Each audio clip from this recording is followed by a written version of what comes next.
Thanks for tuning in to Stay Sharp with Razorleaf, your secret weapon for all things digital in products and manufacturing. When embarking on hiring a services organization to support a technology project, buyers are faced with choosing the right model that works best for their organization. For example, will project pricing, also known as fixed pricing, work best? Or will time and materials be a better choice for the success of your project? Factors like how your organization thinks about change management can help determine the right pricing model. In some cases, a hybrid pricing approach is the right solution. Tune into this episode with Derek Neiding, Jonathan, and Jen, and learn about the various pricing models and their advantages, and you'll be fully informed for your next project assignment. Welcome back, everybody, to Stay Sharp, the podcast about all things digital related to products and manufacturing. I am Jen Ferello, and I am joined today by two of my colleagues, Jonathan Scott. Hey, everybody. And our colleague, Derek Neiding. Hello, guys. And I don't know if we want to introduce Derek. Derek has been on a couple of our different episodes. He is our Vice President of Business Development and has, as employee number one at the company, has experience in a multitude of different topics. But as VP of Business Development, particularly with regard to the business side of projects. In past episodes, we've talked a lot about a lot of technical topics, but we've also dug into the business side of some of the work that we do here. And today is one of those days. So there's we talked earlier, there's a myriad of ways to define and finance different service projects. They tend to fall into two primary categories, fixed price and time and materials. And we're going to start, I think, where we usually do with some definitions. Derek, I'm going to ask you to kind of start, what's the difference between fixed price and time and materials? Just basic definition. Sure. So fixed price, sometimes you'll hear the abbreviation FFP, firm fixed price is a term that's sometimes used. But fixed price is pretty simple. The scope has been defined, and the price to deliver that scope is defined as well. There's not a lot of variability in either scope or price. Should the scope change, that would be a change order that would likely affect the price. And when you deliver on the scope, the invoicing and the billing reflects the price that was already agreed upon. No real variability there. Time and materials, sometimes we call it T&M, some will call it T&E, time and expenses. Time and materials is more like an hourly contract. So the service provider is going to work, provide their resources to execute against. There's still scope, but often the scope is maybe a little looser or a little bit TBD. And so the service provider is going to provide their resources to execute against that scope. And at some interval, maybe monthly, they will invoice the client for the actual time consumed, and then any expenses, any travel expenses or anything else that was involved in the execution of that scope. And so whereas one, the pricing is fixed, hence the name, the other one, the pricing will vary. It will depend on how much work was done during that month period or whatever the invoicing period is. And of course, our listeners, depending on their industry, they may have these same kinds of contracts with their customers, right? So the terms you just mentioned, Derek, people may hear other flavors of those, right? And maybe we'll catch up on those at the end too, if we talk about some of the variants and offshoots of these things. But, like government contracts, there's cost plus contracts and incentive contract. There are other variables, cherries on top related to these things that you could talk about. But like you said, these kind of main two, hopefully a lot of people identify with them and say, yeah, we've seen that in our industry. Like a home builder looks at things a certain way, whereas, you buy a product, you look at it a different way. But home building is actually, home building is a pretty good analogy, actually, because a home builder, that's pretty firm fixed price. Whereas like remodeling might be a little bit more time and materials. So. Yeah, that's a good analogy, Jen. So it sounds like, Derek, if I'm not wrong, then one of the biggest advantages of fixed price is the predictability of it. I think that's why most, if not all, prospects and clients would lean towards a fixed price, is the predictability. They want to be able, for budget purposes, to know how much this effort is going to cost them. They need to go ask for a budget. They need to approve budget, and they want to have assurances that when this project is done, that it will not have cost us more. They're worried about the scope creep and the budget creep and those sort of things. And so yeah, I would agree. That's really the main reason that security that's offered with the pricing. I was just going to say, is it fair, do you think? I mean, I look at some of the projects that we do, and I think about the different kinds of contracts we execute on in our work. Is that always the case, right? Is it a perceived predictability, or is it, no, generally those are? It depends. It depends, and we'll get into this, I think, as we talk about this topic. A lot of it depends on the scope and how well the scope can be defined. So while the client would like the assurances of fixed price, sometimes what they're asking to have done really can't be defined. Think of that remodeler analogy that Jen used. If I don't know what's behind the wall when I rip it out, I don't know what the plumbing or the electrical looks like. So as much as the client wants a fixed price on what it's going to take to remodel the bathroom, there are unpredictable things that are going to come up. So the scope may be a little hard. So it is absolutely fair for the client to desire that, and we support that. But you have to balance the predictable price with the predictable and definable scope. Right. That's what I was asking. Is it really there, right? I mean, it's fair for everybody to want it. I want it as a consumer when I'm buying things. But, is it a reasonable thing to expect? Because I'm asking a leading question, of course. Your answer makes sense to me. I think of another place where I see a challenge, and that's just understanding communication, right? Do we understand it the same way? It's predictable if you and I are talking about the same thing. But if I say tomato and you're thinking tomato and they're different animals, I think you're mixing your metaphors there. You're right. Vegetables I am totally and animals. mixing my metaphors. So, and that's true because the client will often ask for what they would consider to be fairly defined and fixed scope. As they understand it. As they understand, we need you to do X. And we look at that and we say, there's a lot TBD inside of X. And we'll know the client, no, there's not, it's just do X. But there's so much more to be defined. And so that's generally where the rub is. What we do find is that oftentimes clients and prospects that are asking for fixed price, they're pretty adamant about it. They're pretty sure that that's the way that they need. Some of it may be certain contracts require them, government contracts maybe require this sort of pricing. It may be that in their particular company, projects of this size or this type, they require that kind of pricing. And so then you run into what can be maybe one of the downsides of fixed price is if I'm the provider and you've asked me to fix price this, and I believe that there's ambiguity in the scope, what am I going to do? Well, I'm probably going to bump that price up a little bit. Add it a bit. Now I'm going to do my calculation on how many hours I think it's going to take to do it. But again, we've got some ambiguity. So do I need to add 10, 20, some percent to it to now make sure that I can fit within that? Yeah. I mean, everybody's only acting in their own best interest rationally, right? To say, what's the worst case of those ambiguous situations? And I'll pick the worst case because that's how I don't lose money at it. And we both get what we want.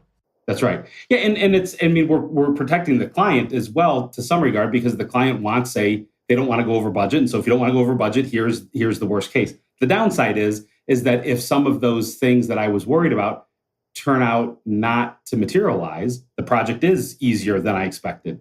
The price is fixed. That's the price. Well, so that's the downside to the customer. It's not a downside to the service provider. That's right. I mean, you're right. You are kind of hedging your bets. And the same thing would happen in that remodeling analogy, right? And I'm going to budget in an extra $1,000 because I'm not quite sure what's behind that wall. Right. I might have to move something. Oh, I didn't have to? Okay, that's all right with me. But then again, I think it also that from a provider standpoint, that firm fixed price, number one, you know what's coming in, right? So you can allocate your resources accordingly based on what that you're going to be paid. And I think you're really, it creates an additional focus on making sure that you're efficient, sticking to schedule, sticking to budget, sticking to scope. And probably, if I had to guess, actually I know this to be the case because you've told me lots of times to make sure to do this on a fixed price project. is that you really focus on getting that scope correct up front. Right. That's right. Yeah, and it does provide the client that protection when we have the scope defined. There is no, what did we mean by this particular phrase? We've defined that, and so everybody is comfortable that that's the definition of it, and we've all agreed upon that up front. And so I think that is a value for the project and for the pricing. Oftentimes, in a fixed price project, you will have billing milestones. And so the billing is predictable. We mentioned in the T&M project that, the invoicing may change month to month. In this case, it's fixed milestones. And when this milestone is complete, here's what the invoice looks like. So there's a lot of predictability that goes along with that predictable scope as well. Jonathan, I can see you just chomping at the bit there. I was smiling because I was listening to Derek say, once that scope's written down, it's clear. We all see it the same way. And I'm like, to me is where there's still risk in this, in any of these models, of course, right. Is do you understand it the same way, right? And hopefully, to your point, Derek, with fixed price, if you really worked hard at it up front and everybody's comfortable, you work to the point where everybody understood it the same way. That's right. And I think there's some incentive to the service provider. I mean, let's face it, fixed price, if I've done the math in my head and I said this is going to take X amount of hours, so I apply my hourly rate to it, and then I maybe apply some buffer to it, and that's my fixed price that I offer. If I can get it done in less than X amount of hours, the price is the price. I actually make more money by doing that. And so the provider then actually has some incentive to try to get things done quicker, more efficiently. It may be that if this is the sort of project that I do frequently, I may create tools and routines and processes internally so that we can get this sort of project done quicker, better. It's different. We'll talk about that from a time and materials perspective. It's a different mindset in time and materials. And so the client can actually benefit because they are getting maybe higher quality, more repeatable work because of the fact that I'm incented to try to get this done with as little effort as possible, still maintaining the scope because my profit goes up when I do that. So what are some of the challenges there though? What does a client potentially risk when you're talking about your provider focusing on efficiency? I think the big one is the one that we've been talking about, which is scope. Is the interpretation of scope. The other thing that will happen that is a downside for the client is this idea that because I want to get it done quickly, the quicker I get it done, the higher my profit is. I'm going to stick to that scope. Right. And when it comes to ambiguities and someone says, well, no, we really meant this, I'm going to tend to want to go back to the letter of the law and say, but this isn't what it said. Because the more work I have to do to deliver this cuts into the profit. And so I'm going to tend to want to stick to that. So some worry that a fixed price project can be simply a vehicle for change orders. Every time you say something different, I'm going to hit you with a change order. And it can be. Hopefully a good provider will cooperate and will understand that there are some give and take there. Yeah. But it can be. I mean, as the provider, if I really believe that I was being asked to do this, and when I deliver this, you tell me that's not what you wanted, I'm going to push back a little bit and say, but this is what it says. And if you want me to do more, that's a change order. Jonathan, I'm curious because I know that you work on a lot of the projects and certainly hand in hand with the services team. How does it change the services delivery? Like, do you have to kind of even more carefully guard your guys against doing too much? Like, I know I need to do it this, or it would be even better if we did it this way. But hold on. This is the budget we've got to work with. Yeah, I don't think so. Okay. I think that the delivery team, at least speaking for Razorleaf, and I can't speak for how other companies look at this, but I think they look at delivering the best thing they can for the client. And for them, the target is the scope and how they understand it. And they just want to do their best to deliver that. And, in terms of how we direct our teams, what we want them to do, regardless of what the commercial terms are with the client, it's you got to nail that scope. And while you're at it, you got to make the client happy, but you got to balance those, right? Because sometimes those are in conflict, like Derek's talking about. I know we said this, but what we meant was that. Okay. And I think regardless, again, of the commercial contract, our team looks at that and says, well, I have to get my hand up when the customer wants something that's different than what the contract says. Right. And then you have to work that out. And I guess that was a little bit more what I was asking was from a project management standpoint. When you've got experienced resources that are like, just a little bit more work and it would be that much better. That's always a challenge, right? When you're working with technical people, engineers, right? Everybody's like, oh yeah, I could do X, but I could turn it up to 11. It's everybody wants to do that and they want to exceed expectations. So I think that's always a challenge. I don't know that it ties directly to this. But let's compare that with so let's switch over and start talking a little bit more about time and materials, which is, fixed price is all about predictability. And I feel like time and materials is all about flexibility. So would that be a fair statement? I mean, yes, okay, way too general, but... It's not all about flexibility. It certainly offers flexibility. But even when a prospect or a client hires us to do a time and materials project, there is still some expectation of scope. Well, of course. So hey, here's a big pile of money. Let me know. Well, sometimes, we should get to one, if you take the ultimate time and materials, like staff augmentation, sure. Maybe not, right? Yeah. But generally, I'm with you, Eric. Yeah. Yeah, there's some expectation of the sort of work we're going to do and in the relative time frame, that we're going to do it in, maybe some milestones and some dates along the way. But it does offer the flexibility in that, back to our contractor analogy, when you open that wall up and you see that the plumbing could be done a little differently, the client has the ability to say, well, let's go ahead and tackle that.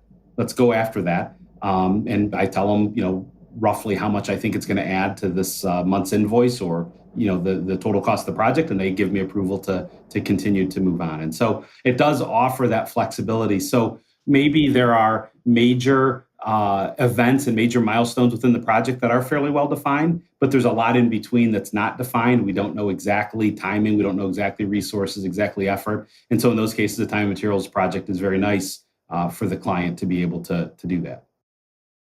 It sounds like then time and materials is better when you have perhaps a longer or more complex project where you don't have all of the details. Would that be an accurate statement? Yeah, I think there's a couple things that we could say that it would make it a better fit. I think what you just mentioned, a longer, less defined project, I think is a good case for time and materials. Cases where the client is not committed to how much their resources can do. Okay. They want to take on part of the project, but they don't know, they can't predict, later on, a couple months down the road, how busy their resources will be. They'd like to use their resources if possible. Maybe they can't. So in those cases, a time and materials project is a nice opportunity to be able to do that. Cases where we know definition will be iterative. So we know that we have to kind of that agile approach. We know we have to get some stuff out there, get the user's hands around it, let them give us some constructive feedback. And then from there, we'll decide what the next phases and next sprints and next steps are. In those cases, those all lend themselves nicely to a time and materials project.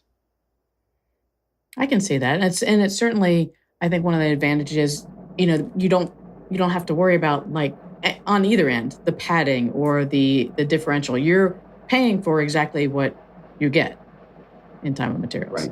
Right. That's right. I see some clients doing something interesting there, though, right? To your point about predictability and flexibility and knowing what you get, right? Which is there's setting up the agreement with your service provider or whoever your customer and your vendor are. But then there is, what do you look at on the backside that you don't talk to them about? Contingency, right? And what do you budget for? And those sorts of things, right? So I know this feels like a little bit of a game, but I think that there's some middle ground that people find when they say, well, yeah, I want a time and materials and I want an estimate. And I know it can go up and down, but I expect it can go up and down within a certain range. Right. And so they put sort of a fixed budget on a time and materials project. Or, I don't know, there are places where these start to play together, right, Derek? Yeah. That's what, that's the world's not just black and white? and that's a fair ask of the client. Again, our remodeling analogy, hey, I need my bathroom remodeled. We don't want to hear, I'll let you know when I'm done how much it costs. Right. Can you give me some ceiling of what it would cost. Granted, there are things to be determined, things to be found out, which can you give me some ceiling? So that's a fair ask for the client. And I think as a provider, it's up to us to be able to give people from our experience sometimes we call them ROMs, rough order of magnitudes, or a ballpark number. We give them some number that says, yeah, this is the neighborhood that you'll probably be in. And we try to be conservative with those numbers, so that we don't offer low numbers and then come in much higher than that. Nobody likes a surprise. Yeah. Not when it comes to budget, right. No. It's a fair ask. It gets a little tougher. Maybe we'll talk about this a little bit more towards the end, but it gets a little tougher when contractually they want us to commit to that. So I want time and materials billing for the flexibility and that sort of stuff. But you need to commit that you will not bill more than this. So that's where it's like I think you would align that with we'll do our best to get the entire scope done, but we won't build more than that. So that's the brick wall you run into. Yeah. I mean, doesn't that touch on the heart of all this? Right? Is everything in these two different types of agreements and any type of agreement comes down to risk, how you share risk across the two organizations. Like, well, yeah, I'll risk giving you more profit and paying more for the project if you'll make sure it gets done no matter what. That's right. On that budget. Right, on that budget. Or the reverse, I'll take the risk of the project running long and spending more money, but I may save more if I can do it faster and we can do it with fewer requirements or whatever it might be. That's right. Yeah, and we work with clients that have different levels of experience with these type of projects. And we often work with clients, particularly larger clients, maybe government clients that have a lot of experience with fixed price contracts. They recognize that there is probably a buffer built in there. They recognize that the price is the price. We've had occasions where 75% through the fixed price project, the project was canceled. And the client recognizes that fixed price means fixed price. It means no lower, no higher. Project was canceled. I guess that means all the milestones are complete. Time to build the entire project. But meanwhile, sometimes you might have a client that isn't as experienced in that. And so they have a fixed price project. They cancel it halfway through. We send them their final invoice, which is the entire price of the project. And they say, wait a minute, you guys only did half the project. Fixed price. There was no clause in there about what happens if we cancel. And so having a little bit of experience and having the client have proper expectations on what these projects mean is important as well. Yeah, clear communication, regardless of what type of project. That's right. Yeah. This reminds me of our episode, Jen, about partnership, right? Mm-hmm. And just in general, in this space, you're working digital, you're doing things, you need to leverage experts. How do you partner with people, right? And this connects directly to that. Right. Yeah. And the reason for that, it's not, I don't think, at least in our business, it's not about trying to, get a leg up on the client or trying to maximize our profits from the client.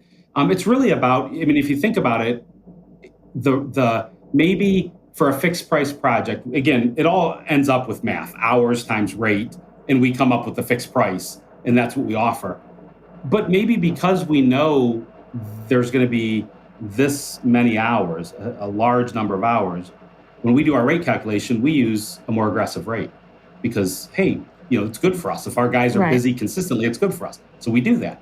So then if the client cancels the project halfway through, well, we wouldn't have given those kind of rates for half of this project. And then on the time and material side, it's kind of the reverse of that. You're telling me I'm going to invoice you monthly. And if you choose to cancel the project at some point, you'll cancel the project, which means no more invoicing. So when I start to give you my rates, I'm probably going to be close to my list rates because I don't know if I'm going to have a month's worth of work or 8 months worth of work. It depends on how the project goes. And so it's not that we're just trying to maximize the profit. A lot of it is just the business of the fact that we have people that we're trying to keep busy. Our product is billable hours. And so, when we have more predictable and more guaranteed billable hours, we can be more aggressive in price, vice versa. Well, and I think it's exactly what Jonathan's saying. It's where is the risk? On a fixed price, the provider assumes a decent amount of the risk. They are providing a price, and they said they said we will deliver this for this price. Yeah. And if we were bad at estimating, what something was going to take, and it's an extra 100 hours. Mm-hmm. That sucks for the provider, Right. but it's okay, but to your point, a time and materials is much more a shared risk where, Right.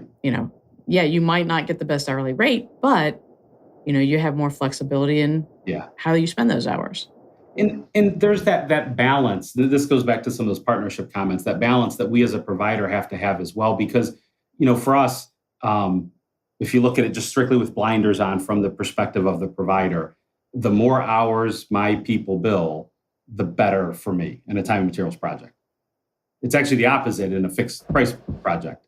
The less I bill in order to get to the scope is better for me. So fixed for time and materials, I want to bill more. So does that mean that I ask my people to be inefficient? That if they know of a quicker way to do something, that I ask them not to do it because, hey, I need to bill hours.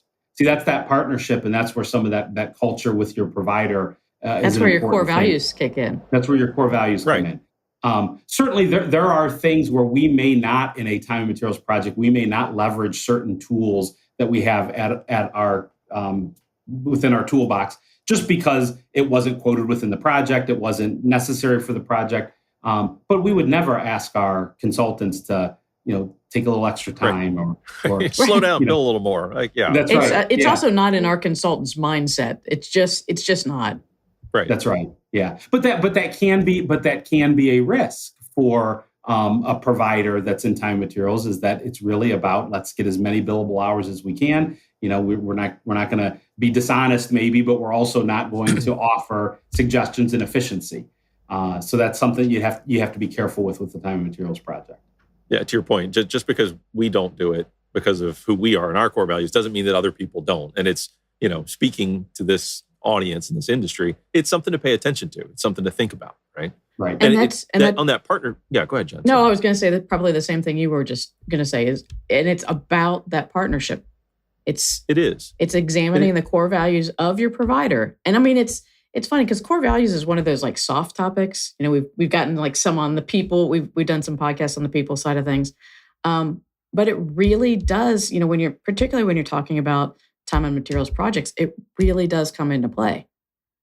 And also, I think the openness of communication. It's another thing we talked about in our partnership discussions is how openly can you talk about things? And this risk point we're bringing up here, that's it exactly. If you are talking about getting into a commercial relationship with somebody and you can have an open conversation about risk and say, well, I'd really rather pay for the risk with a firm fixed price. So that's how I want to do it. Okay, good. You're both going into that relationship eyes wide open about what's important to each other and you can work through what matters. But if it's just, this is the contract I want and this is what we're going to do, and there's no why, there's no open conversation, you can't work through maybe some of the creative options. And that's part of why I'm bringing this up is we've talked about fixed price. We've talked about time and material. I mentioned staff, but there are other creative options, Derek, right? Like what other things should we be mentioning to people? Yeah, there are. And so like you mentioned staff aug, that's a great one, right? So talk about flexibility. Staff aug is the ultimate flexibility. Staff aug is the idea that I will give you a resource or a team of resources for a defined period of time. They show up 8 a.m. on Monday and they leave at 5 on Friday or whatever the defined period of time is, and they're yours. And you do what you want with them. And so as priorities change internally, as new things are discovered, new opportunities or new problems are discovered, you simply direct those resources as if they were your own employees on to working on something. And so it does really offer ultimate flexibility, and it can also offer some assurances in price. So again, as the experienced professionals, we can come to our customer and we can say, you want to implement X to do these 4 things. In our experience, that's about this many hours. Now, we don't know exactly because the scope isn't completely defined, the features aren't completely defined, but in general, it's about this many hours. And so we could give you a staff aug of so many people for so many months, and they could execute this. And then there's a little bit of negotiation during that process of making sure we don't consume all of our staff aug hours to do some feature that is 10% of the necessary feature set. We want to make sure that we leverage our time and spread our time well. But the client knows that after the end of 4 months, 5 months, when this staff is exhausted, we will have implemented these different modules, these different features. Exactly the functionality we're going to get, we don't know, but we're going to spend 25% of our time on this, and then 25% of our time on this, and so on. And so it gives that flexibility, and it gives the ability to maintain the team. You think about a time and materials project where maybe there is a little bit of a stall in the project. From maybe it was a planned stall, maybe it was a stall that was unplanned. And as a services provider, we may have to redeploy that team. They're on the bench, so we redeploy them. Now the T&M project starts back up.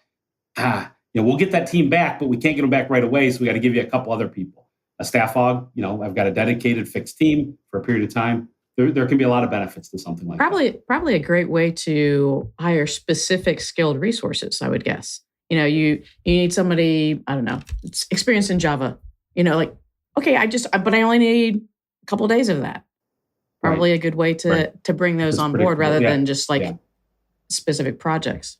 But back to that risk model, it's the same thing, right? Because the customer in that position is the quarterback. They take on all the risk. They're calling the play. What am I doing? I need Java. I need this for this period of time. I need, all that risk of, is that the right plan to get you what you need? They own that. Okay. It's a good point. It's just a different profile. That's a really good point. It's not picking up necessarily the experience, the full level of experience of your service provider. Yeah. Or the experience to know how to tackle the business problem. Right. You're getting the skill and the experience of that skill set you asked for, but you're asking for something in a very targeted way instead of asking for a solution. You basically, I would assume, do all the project management, you, the client. Yeah. Unless that's part of the staff log that you've hired a project manager as well. Which fair point. The other thing, you think about an organization like us where we've got a team of people, and on a time and materials or a fixed price project, when I'm as a consultant and they're executing, if I need to lean on my team, I can call on my team and say, hey, you've got experience in doing this, or you've seen this sort of thing before. What would you recommend? It's a little harder to do on a staff log. Right. And certainly, quick conversations are always an option. But to get someone to really come and join me on this project and dig in and try to figure it out on a staff log, that's hard to do because we've assigned these resources for this period of time at this rate to do these sort of things. And so you lose a little bit of maybe some of that consultative expertise that you could get on the other kind of projects. So what are, other than staff augmentation, what are other didn't fit in this box sort of ways to approach projects? So we see one that I'll be honest, we hate. And it's we're all about honesty here, so. Yeah, it's called not to exceed, NTE sometimes. And not to exceed is a blend of fixed price and time and material. So the idea is, give me the cap, give me the ceiling, but as you're implementing my project, you'll invoice me monthly or whatever the defined invoicing is. And if you get done early, you get done early. Great, we didn't hit the ceiling. But if we start to bump up to that ceiling and you have to do more work, hey, it's not to exceed. You can't bill me above that ceiling. So from a very lopsided risk profile. Well, I don't like what is it's so the question, because I have not come across this in my career here. What is the risk on the client side? Do we have the ability to say, well, we know we need to do more work, but you said we can't. So here it is, half baked. So some of it depends on how the contract is defined. I think we would all agree if we are to the point where we're getting into specific contract language, we've got some issues. We don't like to get to that point where we have to go look at clauses to determine what we should do next. So, but yes, that's the point, is that sometimes the contract will have definition on what happens. I mean, but again, some of that's interpreted, right? We say, it's not to exceed, and we use the 2,000 hours, and we're not going to exceed. And they say, well, no, we thought the not to exceed, but we're going to do the scope. That was the dollars. So we have to, but again, we have to have those conversations up front. And frankly, as a provider, when we see that kind of contract being required, we will often treat it as a fixed price contract because we believe that we are taking on all of the risk. And in fact, not only are we taking on all the risk, but we have zero ability to control the upside. If we finish early, we're going to bill less. And so we've got all the risk of if we don't finish when we predicted, but none of the benefit of if we do finish early. So we'll often treat that as a fixed price contract. And we will, while the contract may say certain things, we will quote it, we'll add those buffers, we'll, all of those sort of things. Probably not going to use our aggressive rates because again, more we risk. may have to bill less. Yeah. So you're going to get we're going to push back that is the scope fully defined. And you're going to say, well, no, the scope's not fully defined. We're going to say, well, it's got to be because you're putting all the risk in our lap.